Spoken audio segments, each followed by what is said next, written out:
السلام علیکم ورحمۃ اللہ وبرکاتہ۔ ہم جب قرآن کی تلاوت کرتے ہیں تو قرآن کی کئی صورتوں میں کچھ ایسی آیتیں آتی ہیں کہ جنہیں آیت سجدہ کہا جاتا ہے۔ تو جب قرآن پڑھتے ہوئے آیت سجدہ آئے تو اس وقت کیا کرنا چاہیے؟ کیا اس آیت سجدہ پر ٹھہر جانا چاہیے، رک جانا چاہیے، یا قرآن پڑھتے ہوئے آگے بڑھ جانا چاہیے، یا اس آیت سجدہ پر ٹھہر جانا چاہیے؟ تو اگر ٹھہرنا چاہیے تو پھر ٹھہر کر کیا کرنا ہوگا؟ کیا اس آیت سجدہ پر سجدہ کرنا ہوگا؟ اور اگر سجدہ کرنا واجب اور ضروری ہے تو پھر سجدہ کرنے کا کیا طریقہ ہونا چاہیے؟ آج انہی سب باتوں کو ہم قرآن اور حدیث کی روشنی میں بیان کرنے والے ہیں۔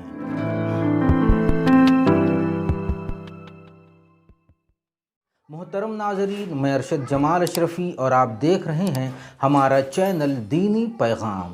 قرآن پڑھتے ہوئے جب آیت سجدہ آئے تو اس آیت سجدہ پر ٹھہر کر ہمیں کیا کرنا ہے؟ آئیے اس کو ایک حدیث کی روشنی میں سمجھنے کی کوشش کرتے ہیں۔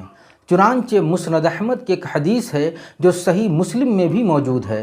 حضرت ابو ہریرہ رضی اللہ تعالیٰ عنہ بیان کرتے ہیں کہ اللہ کے رسول صلی اللہ تعالیٰ علیہ وسلم نے فرمایا کہ جب ابن آدم نے آیت سجدہ پڑھی تو اس نے سجدہ کر لیا تو شیطان روتا ہوا دور ہٹ گیا اور کہنے لگا، ہائے افسوس، ابن آدم کو سجدوں کا حکم دیا گیا تو اس نے سجدہ کر لیا تو اس کے لیے جنت ہے، اور مجھے سجدے کا حکم دیا گیا تو میں نے انکار کر دیا تو میرے لیے جہنم ہے۔ اس حدیث سے واضح طور پر یہ سمجھ میں آتا ہے کہ جب قرآن پڑھتے ہوئے کوئی آیت سجدہ پر پہنچے تو اس آیت سجدہ پر ٹھہر کر اسے سجدہ کرنا واجب اور ضروری ہے، کیونکہ جب آیت سجدہ پڑھی جائے اور اس پر سجدہ نہ کیا جائے تو یہ شیطان کا طریقہ ہے۔ اسی طرح جب مشرکین مکہ کے سامنے قرآن پڑھا جاتا تو آیت سجدہ پر وہ بھی سجدہ نہیں کیا کرتے تھے،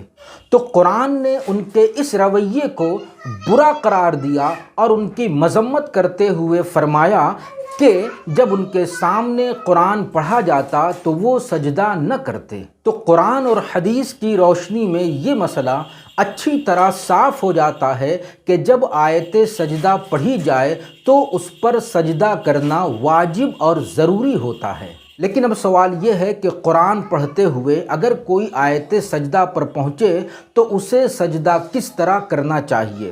کبھی ایسا ہوتا ہے کہ آدمی قرآن ایسی جگہ پڑھتا ہے، مسجد کے علاوہ گھر میں پڑھتا ہے، یا کسی کے یہاں قرآن خوانی میں جاتا ہے تو وہاں قرآن پڑھنے کا اتفاق ہوتا ہے، تو قرآن پڑھتے ہوئے اس آیت سجدہ پر وہ پہنچتا ہے، لیکن گھر میں یا کسی دوسرے کے یہاں اس جگہ گنجائش نہیں ہوتی کہ وہ آیت سجدہ پڑھنے کے بعد فوراً سجدہ کر سکے۔ تو ایسی صورت میں اسے کیا کرنا چاہیے؟ اگر آیت سجدہ پر سجدہ کرنا واجب اور ضروری ہے تو اس وقت اسے کیسے سجدہ ادا کرنا ہوگا؟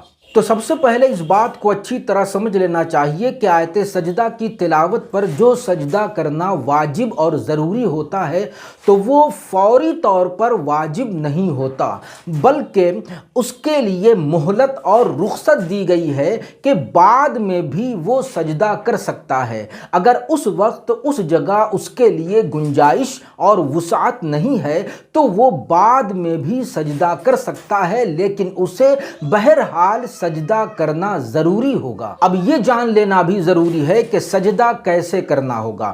تو جب آیت سجدہ پر پہنچے تو وہ کھڑا ہو جائے اور کھڑے ہو کر اللہ اکبر کہتا ہوا سجدے میں جائے، اور ایک سجدہ کر کے پھر دوبارہ سے وہ کھڑا ہو جائے۔ نہ اسے سجدہ کرنے کے بعد تشہد پڑھنا ہے اور نہ ہی سلام پھیرنا ہے۔